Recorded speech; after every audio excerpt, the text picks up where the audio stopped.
짧아요. 그죠? 이해하시죠? 저는 설교를 이렇게 길게 하는 건 원하지 않아요.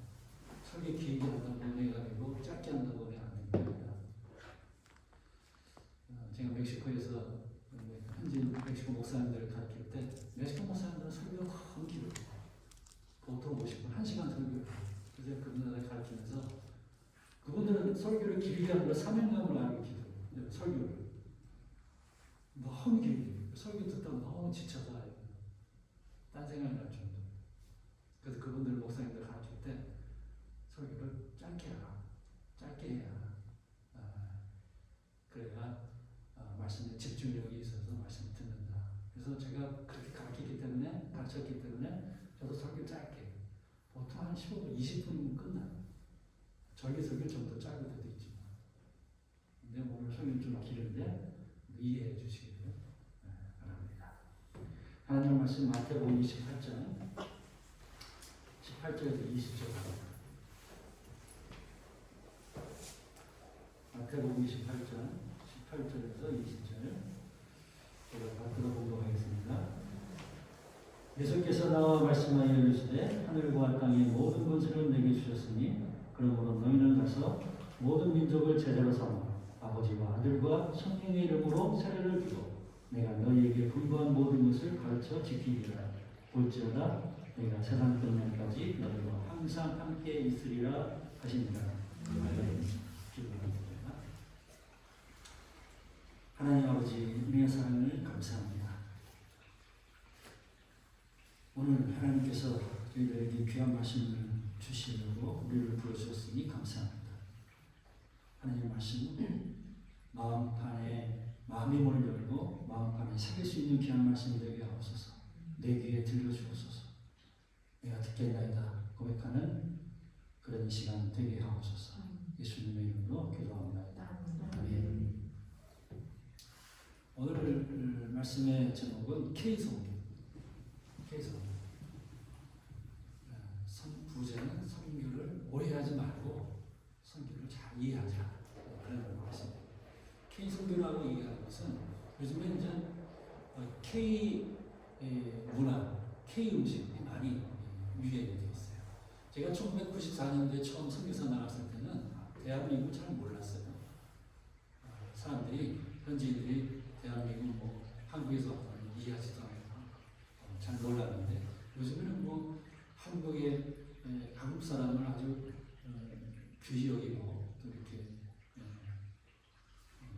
마치 일반 한국 사람들도 연예인처럼 사진 찍자고 그런 한국에 대해서 많이 관심을 갖습니다. 근데 이 성교에 대해서도 한번 우리가 이 K성교, 한국 성교에 대해서 많은 사람들이 좀 더 이해하기를 바라고 유행하기를 바라는 그런 마음으로 말씀을 전하려고 합니다. 제가 한 2년 전에 어떤 목사님과 대화를 나눴어요. 성교에 대해서 대화를 나눴는데 이분이 전 오지선교에 대해서 얘기하시더라고요. 오지선교에 대한 얘기하면서 오지에서 선교하는 것이 참 힘들다. 오지선교가 참 중요하다. 오지선교에 대해 얘기해요. 그래서 내가 그분한테 물었습니다. 오지선교가 뭔가? 그랬더니 그분이 하는 말이 오지선교사가 하는 말이 그 오지선교의 뜻을 이렇게 얘기해요. 저는 문화 혜택을 받지 못하는 곳에서 외롭게 선교하는 선교가 그게 오지선교 아니겠냐 그렇게 얘기해요. 그래서 제가 이런 얘기를 한번 했습니다. 우리가 보통 오지선교하고는 아프리카 선교, 우리 중남미 아마존 선교를 얘기합니다. 그러면 그런 그곳에서 선교하는 선교사님들만 선교하는 건가? 그래서 제가 이렇게 얘기했어요. 그러면 그 오지에서 선교하는 선교사님들이 한국 찾아다니고 또 미국이나 영국 이런 데 막 찾아다니면서 선교비를 끌어모아가지고 선교하는데 이게 정말 오지 선교인가? 저는 외국에서 선교할 때에 한국 나가는 게 참 꿈이었습니다. 한국에 가보는 것. 외롭잖아요. 외롭게 선교하는데 한국 한번 나가보고. 참 그게 그래서 제가 선교할 때 가장 그 꿈의 직업을 어떤 꿈의 직업이냐면 한국 사람이 한국에 가서 맨날 사업, 비즈니스를 하는데 한국에서 물건 떼오면서 사업하는데 보따리 장사들. 너무 잘 다니는 거예요. 너무 부러웠어요. 얼마나 한국 가서 가족도 만나고 친지들 만나고 친구들 만나고 이게 얼마나 멋있냐. 비행기도 타고 그래서 보따리 잡고 사는 사람들이 그렇게 너무 부러웠어요. 근데 그렇게 선교사들이 한국 나가는 거, 외국 나가는 거, 비행기 타는 거 쉽지 않아요. 그런데 오지에서 선교하는 사람들이 오지에서 선교하는 거 환영해가지고 막 한국도 자주 가고 미국도 가고 그러면서 더군다나 그 많은 단기 선교를 많이 받아 정말 이거 오지 선교다 정말 훌륭하다 대단하다 아주 거기로 많이 가요. 그래서 저는 한국 그 선교하면서 제가 있는 멕시코에서도 선교할 때 한국 음식이 없었어요. 제가 있는 도시가 한국식으로 살려면 차로 2시간 가는 멕시코 시티 도시까지 가가지고 수도까지 가가지고 거기 가서는 한국 식품을 살 수가 있었어요. 그런데 그 오지 선교하는 사람들 하면서 단기 선교 많이 가가지고 하는 사람들이 그 선교사 집에 한번 가보니까 세상에 창고에 한국 음식이 너무너무 많아요. 너무 많아요. 라면을 비롯해서 뭐 밑반찬 단기 선교 온 사람들이 다 가져갔다가 다 놔둬가요. 너무너무 부러웠어요. 어떤 게 오지 선교입니까? 오지에 있다고 오지 선교사가 아닙니다. 각 선교지에서 정말 묵묵히 선교하는 사람들, 외롭게 선교하는 사람들, 그런 사람들이 다 오지 선교입니다. 그래서 우리 한국 선교가 이 오지 선교, 특히 이 스타 선교사들 때문에 한국 선교가 못하게 됐다. 그렇게 생각합니다. 어떤 대학에서는 그 선교사 선교사 상을 해마다 줍니다. 이게 참 이해가 안 갔습니다. 왜 선교사한테 상을 주느냐? 그 상이 주는 기준이 뭐예요? 교회 몇 개를 졌다. 드러난 것들, 외향적인 것, 드러난 것들로 보고서 선교사의 평가다.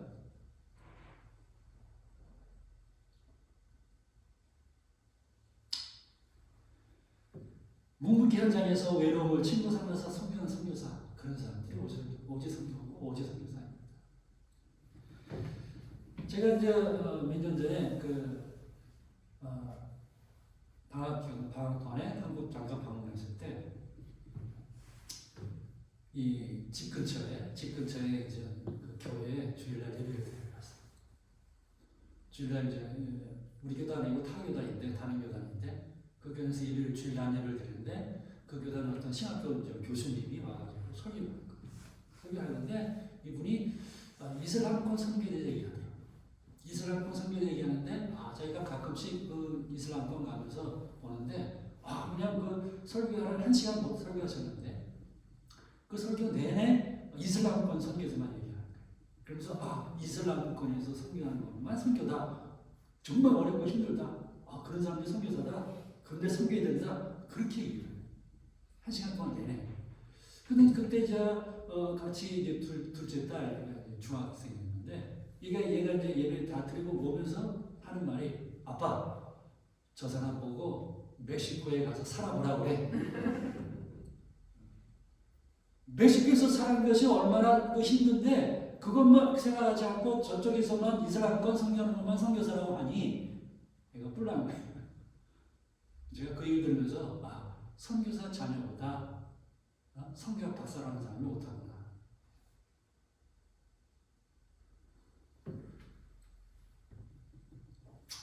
우리 한국교회에서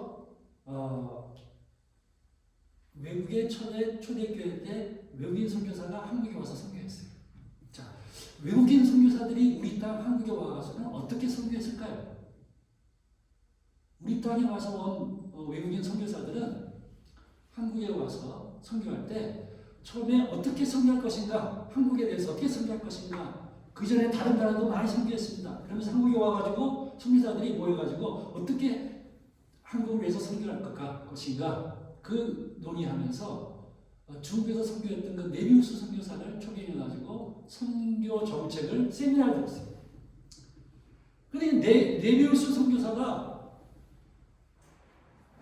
대한민국에 한국에 와 있는 선교사들을 대상으로 선교할 때 가르칠 때 네비우스 선교 정책 3가지를 얘기했어요. 이걸 이렇게 해야 된다. 대한민국은 이렇게 선교해야 된다.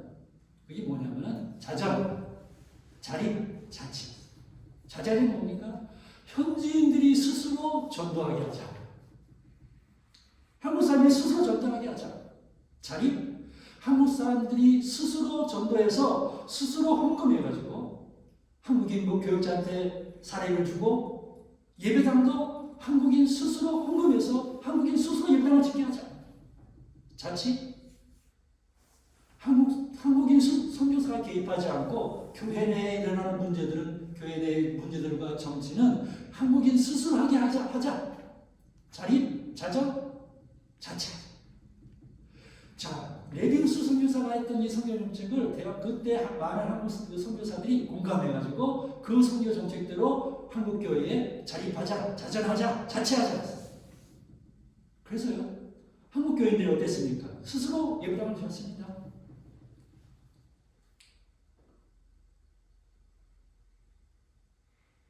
초대교회 한국교회 보면요, 그 여인들이 머리를 잘랐어요. 머리를 잘라가지고 그 자른 그걸 팔아가지고 거기서 헌금했어요. 예배당 쳤어요. 나가서 일해가지고요, 그 일해가지고 받은 돈 그걸 갖다가 교회 건축하기 위해서 나가서 일했어요. 풀사 가지고 하고 헌금했어요.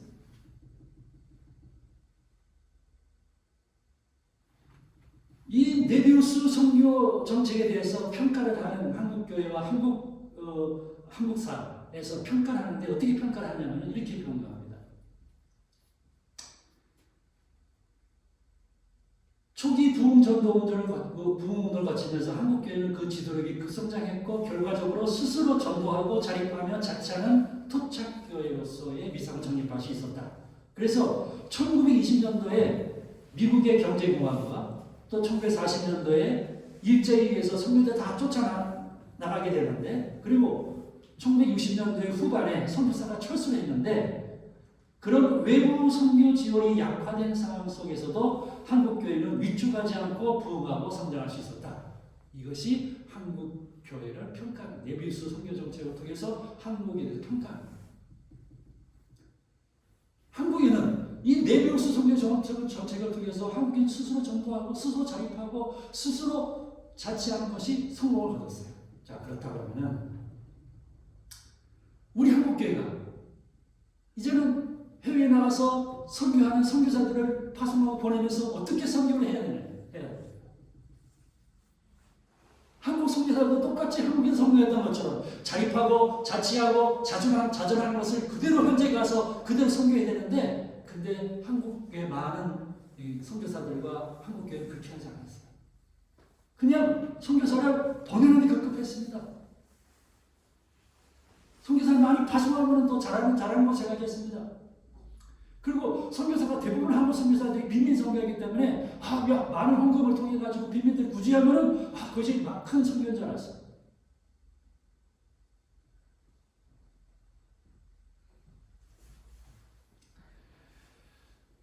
선교학을 전공한 선교사가 하고 저하고 얘기를 한 적이 있는데, 그 선교사가 선교학 전공의 선교학 박사학위 받은 분이에요. 근데 그런 분이 이 말을 하더라고요.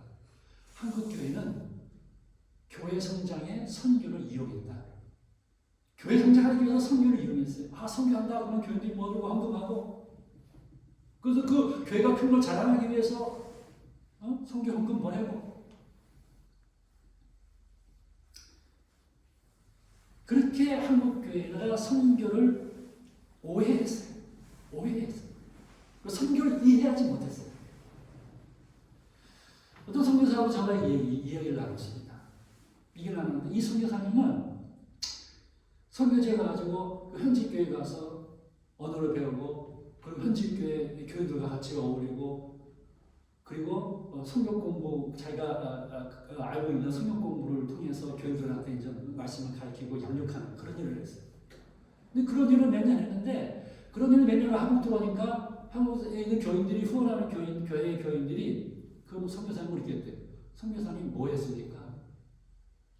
아무것도 없다는 거예요. 선교사 뭐 했냐면, 다른 사람 예배당을 짓고 뭐도 하고 다 보이는데 선교사님 뭐 했습니까? 이 선교사님이 돌아와가지고 저한테 그런 얘기 하더라고요. 선교사님, 선교는 건물입니다. 건물을 지어야 합니다. 그래서 한국에서 돈을 갖다가 신학교 건물을 지었어요. 그랬더니 사람들이 목사님 선교 너무 잘하십니다. 선교비가 과거 못하는 거예요. 선교비가.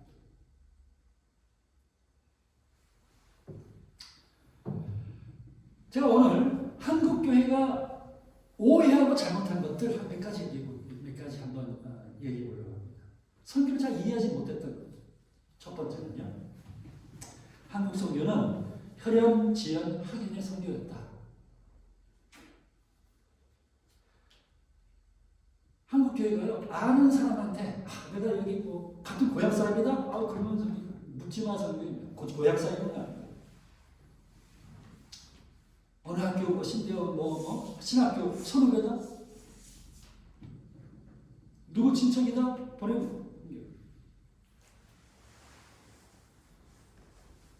그 선교사가 어떤 계획이 있고, 어떤 지역과 어떻게 선교하느냐, 이게 중요하지 않고, 아니까 보내는 거야. 아니까 보내는 거야.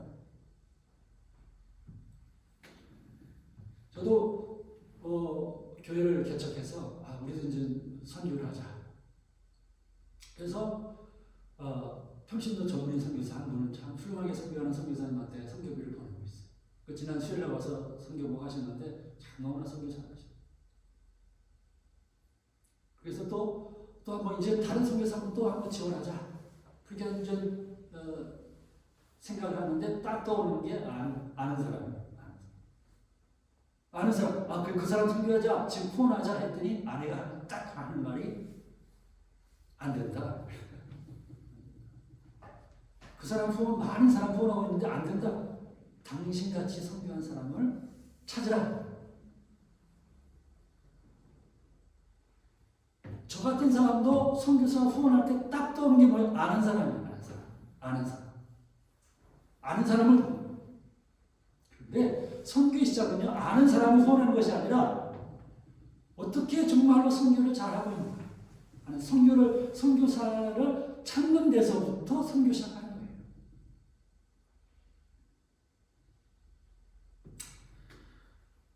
한국교회는 이미 알려져 있는 스타 선교사들, 그런 사람들한테 참 많이 유존합니다. 그리고 선교가 집중합니다. 그래서 대다수의 선교사는요, 80~90% 이상 대다수의 선교사들은요, 묵묵히 자기 혼자 떠나지 않고 외로움을 친구 삼아서 선교하는 분들이 대다수입니다. 그런 선교사를 찾아 지원해야 됩니다. 두 번째는요, 성경을 공짜로 나눠주는 거예요. 우리 한국교회는요, 초기에 매서인들이 성경을 들고 다니면서 성경을 팔았습니다. 절대로 성경 공짜로 안 줬어요. 아무리 가난하다 하더라도 감자 몇 개라도 받고서 성경을 팔았어요. 그냥 안 줬어요. 성경을 내가 돈을 주고 샀으니 성경을 읽자. 성경의 값어치는 뭐예요? 값어치는 건 읽어야 하는 거예요, 이거야. 근데 여러분, 공짜로 좀 읽습니까? 물론 그 가운데 읽는 사람도 있겠죠? 대다수는 아니고요. 공짜는 값어치를 몰라요. 그래서 우리 한국교회는요, 처음부터 성경을 팔았어요. 매서인이 성경을 걸어다니면서 동네 집집마다 다 다니면서 성경을 팔았어요. 절대로 그냥 거저적으로 온 게 없어요. 그런데 한국교회에서는 선교사한테 돈을 줘가지고 성경을 사가지고 성경을 이렇게 나눠주라고, 공짜로 나눠주라고. 그거는요, 자기만족 선교, 자기만족. 내가 성경을 이렇게 돈을 내가지고 선교했다. 자기만족. 결코 선교는 우리 만족에 선교하면 안 돼요. 선교는요, 현지인이 만족을 해야 돼요. 현지인. 우리 만족이 아니라 현지인이 만족해야 돼요.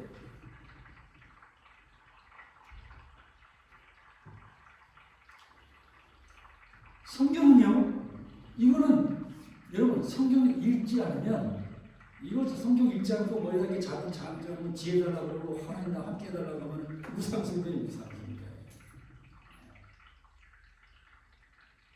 성경을 읽어야 하나님이 역사하시는 거예요.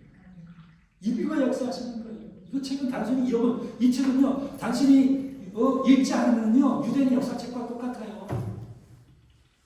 읽어야 돼, 읽어야 하나님 역사하는 거예요. 초기교회, 우리 대한민국의 초대교회 성도들은 성경 읽었어요. 돈을 주고 샀습니다. 공짜로 성경을 주는 것 결코 바람직한 성경 아닙니다. 성경을 오해하는 거예요. 오해.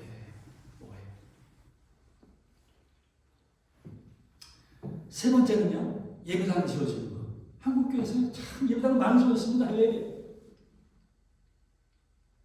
한국 사람들이 머리가 좋아가지고 선교사들 머리가 좋아서 어떻게 생겼냐면은 누구 기념교회예요. 누가 어떤 환갑이 돼요? 환갑 자체하지 말고 그 환갑으로 예배당을 지어주자. 환갑 누구 기념교회, 어느 권사, 어느 장로 기념교회. 또 어느 교회는요, 몇 주년 창립 몇 주년 기념교회 가지고 헌금을 갖다가 현재다 예배당을 지어줘.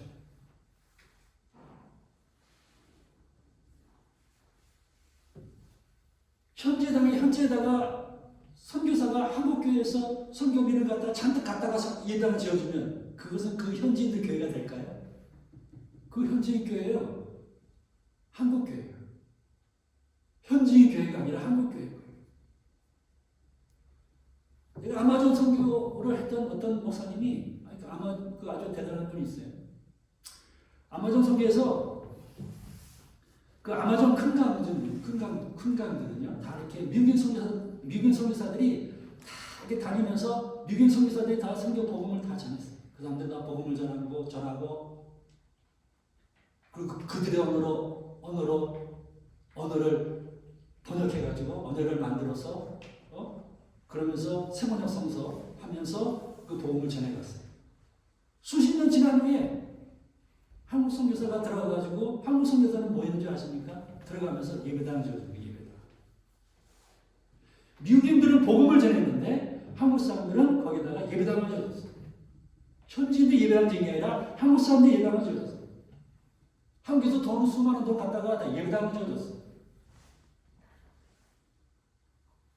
그 선교사님 은퇴한 이후에는 어땠을까요? 그 예배당이 그대로 있을까요? 현대 공토로 변하고 개들이 휴식처가 되고요. 교인은 다 떠나.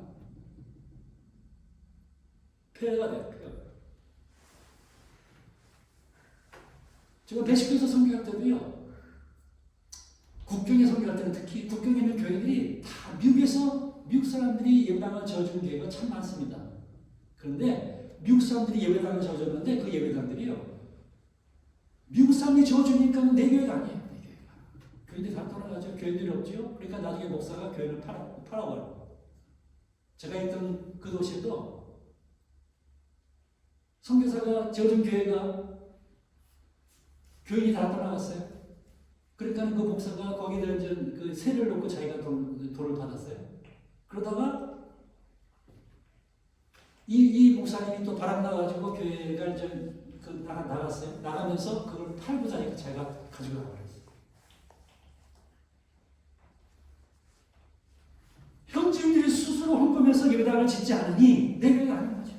사랑이 없죠. 교회 봉사가 없죠. 제가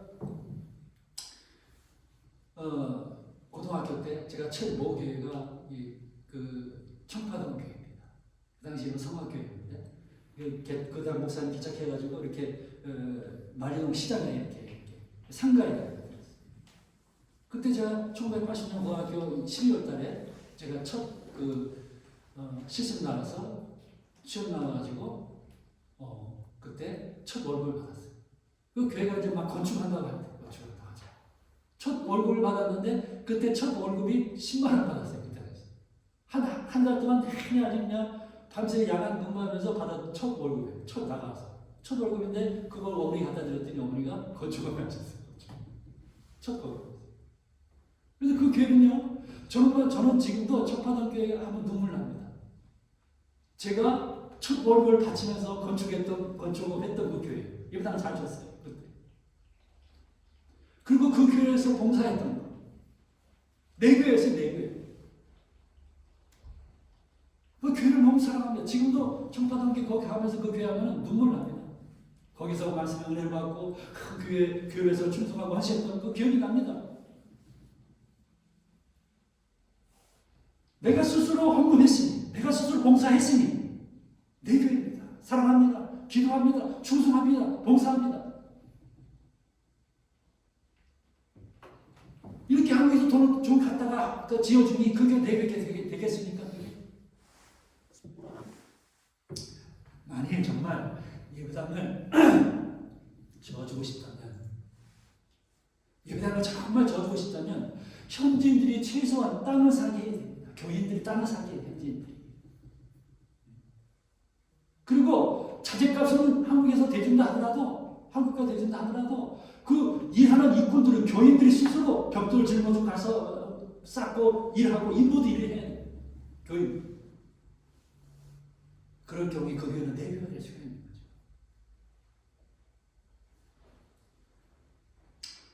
예배당을 질 때 그 현지인들의 수준에 맞는 예배당을 줘야 합니다. 자, 그 동네가 다 판자촌입니다. 판자촌인데 거기다가 돈을 갖다가 부어가지고 벽돌로 교회를 지었어요. 그럼 그게 어떨까요? 유럽에 가보면요, 카톨릭이 어떻습니까? 카톨릭이 아주 그냥 그 예배당이 그 성당이 아주 휘황찬란합니다. 그분도 지고 안에는 그분도 있고 뭐 벽도 대리석 휘황찬란합니다. 여러분, 교회는 건물이 아닙니다. 교회는 건물이 아니라 사랑입니다. 사랑. 예배당을 질 때 그 현지인의 수준에 맞는 나무가 그 동네가 판자촌이에요. 그럼 판자로 예배당을 지어요. 판자.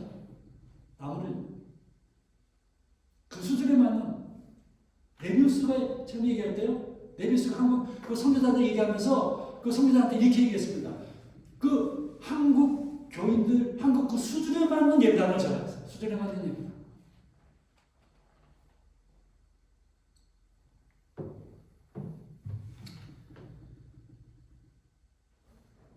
건물을 화려하게 지는다면 그것은 건물이 성공가가 되는 겁니다. 그건 카톨릭과 같아요.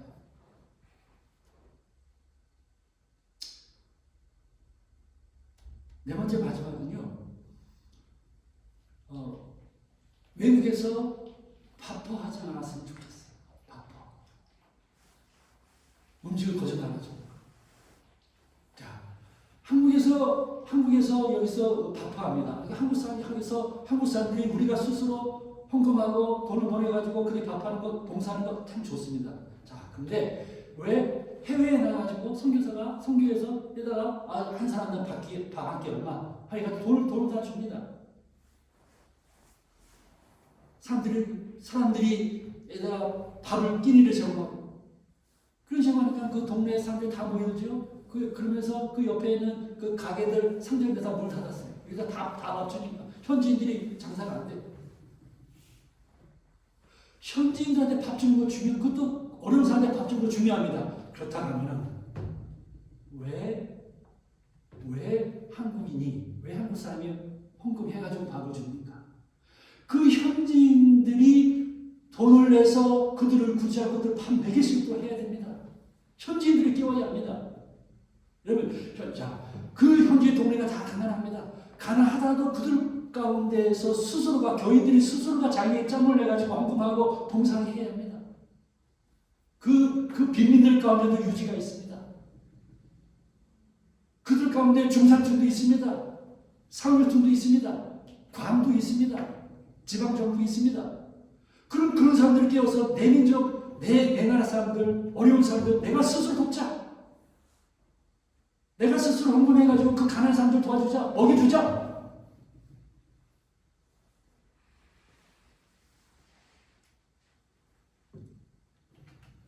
한국에서 돈을 갖다가 그들한테 주고는 그 사람이 계속해서 평생 뭐 그렇게 살아갑니다.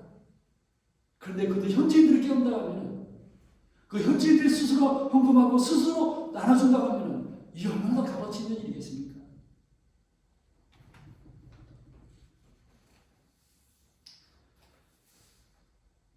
자, 결론으로 말씀을 맺으러 갑니다. 한국교회에서 성공한 이 네비우스 성경에 따라서 한국교회도 현지인 스스로가 자립하고 자정하고 자치하도록 현지인들을 깨우는 선교를 해야 합니다.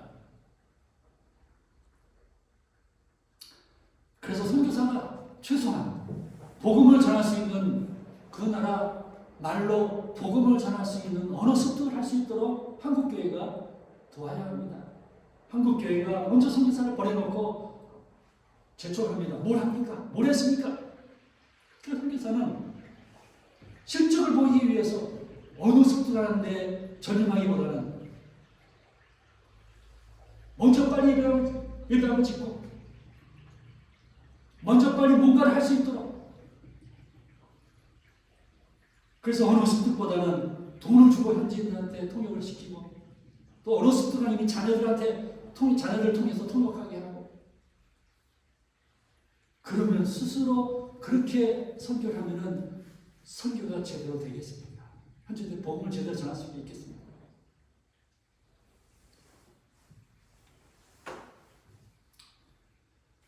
현지인들을 깨우고 현지인들을 가르쳐서 그들이 스스로 전도하고 스스로 자립하고 스스로 자취할 수 있도록 선교해야 합니다.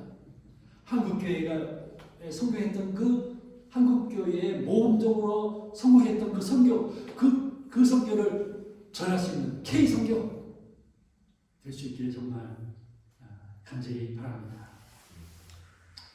우리가 현지인들을 깨우고 가르치는데 이것도 우리 한국 선교사와 우리 한국 교회와 외국 교회, 미국 선교사와는 차이가 많이 납니다. 신학교 하는 것도요. 한국인 선교사들은 다 대부분이 다 공짜로 가르칩니다. 다 돈도 받지 않고 다 먹여주고 다 재워주고 누구나 다 받아가지고 교육을 시킵니다. 그런데 미국 선교사들은요 철저하게 돈을 받습니다. 돈을 받을 때 제대로 받습니다. 물론 어떤 한국 사람도 돈을 받는 사람도 있어요. 학생들한테. 근데 학비도 거의 적게 받죠. 근데 미국 선교사들은요 많이 받아요. 자, 들어올 때 아무나 받습니다. 아무나 보는 사람들이 선교의 그 목회에 사명감이 있겠습니까? 주일에 사명감이 있겠습니까? 그러니까 공짜로 공짜 지어주고 돈 공짜로 하니까 사명감이 없어요. 그 학교를 졸업한다 하더라도 목사가 된다 하더라도 그 한국 선교사가 된다 하더라도 또 한국교회에서 또 예배당을 또 저어주지 않으면 교회가 성장할 수가 없어요. 미국 선교사는요 제대로 돈을 받고 돈을 안 내잖아요. 지급을 안 시켜요. 제가 10년 동안 미국 선교사하고 협력 선교해왔기 때문에 너무 잘 알고 있어요. 돈을 안 내면 진급을 안 시켜요. 그러니까 졸업하기 위해서 이 현지인들이 가서 일을 합니다. 일을 해가지고요. 돈이 없으면 휴학을 합니다. 휴학하고 5달 동안 일하다가 그 번 돈 가지고서 또 돈을 가져와서 다시 복학하고 일합니다. 그렇게 해서 졸업하니까 그 제대로 공부하니까 사명감을 갖고 졸업하고 보세요. 제대로 목표를 하죠.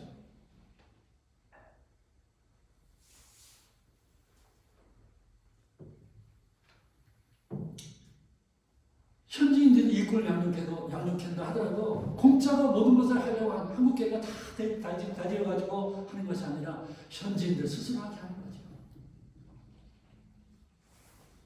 오늘 말씀의 제목을 K선교로 했습니다. 한국교회에서 성공한 선교 모델이 자치의 이 선교 방법을 우리도 한국교회가 그것을 수출할 수 있길 바랍니다. K선교를 수출합시다. 오늘 이 부분 말씀에서 가서 제자를 삼아 아버지 아들과 성령의 이름으로 세례를 주는 것, 복음을 전하는 것, 이게 선교입니다. 선교가 뭡니까? 복음을 전하는 게 선교예요. 선교는 게 건물이 아닙니다. 눈에 보여지는 게 아닙니다. 눈에 보여지는 것 갖고서 선교 잘했다 이렇게 평가하면 안 되는 거예요.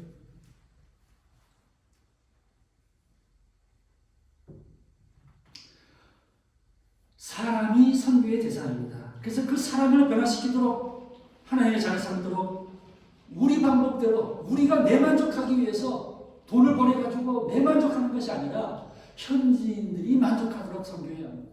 여러분 내 만족대로 선교하면 안 돼요. 내가 돈을 보내놓고 난 돈을 보냈으니까 나 선교 다 했다. 선교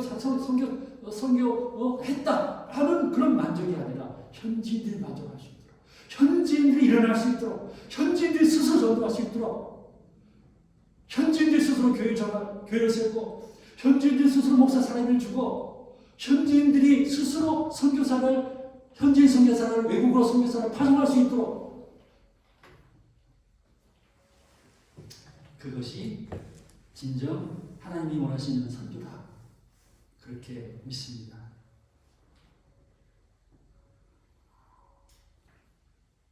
정말 현지인들 스스로 일어설 수 있도록, 현지인들을 깨울 수 있도록, 현지인들을 깨우면 그 깨운 현지인들이 삶을 감당합니다. 제가 선교할 때에 그 도시에 어떤 한 멕시코 부부를 만났어요.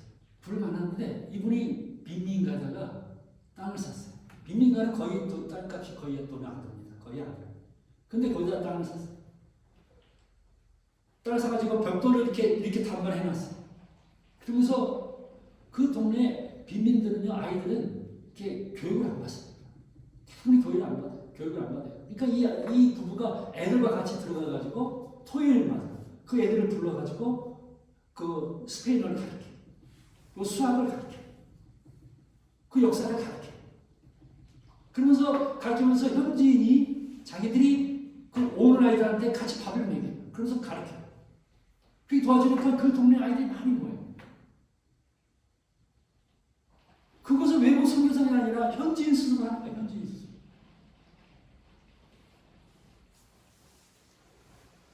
그렇게 현지인 스스로 자기 나라 사람들 위해서 돕고 봉사할 수 있도록 그렇게 선교사가 도와줘요.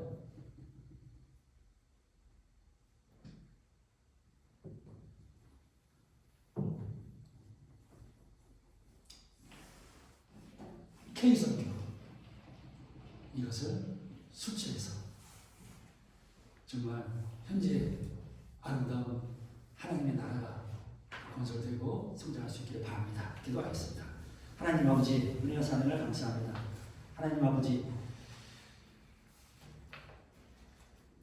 너희는 가서 모든 족속으로 제자를 삼아 아버지와 아들과 성령의 이름으로 세례를 주고 내가 너희에게 본 건 모든 것을 가르쳐 지키게 하셨습니다.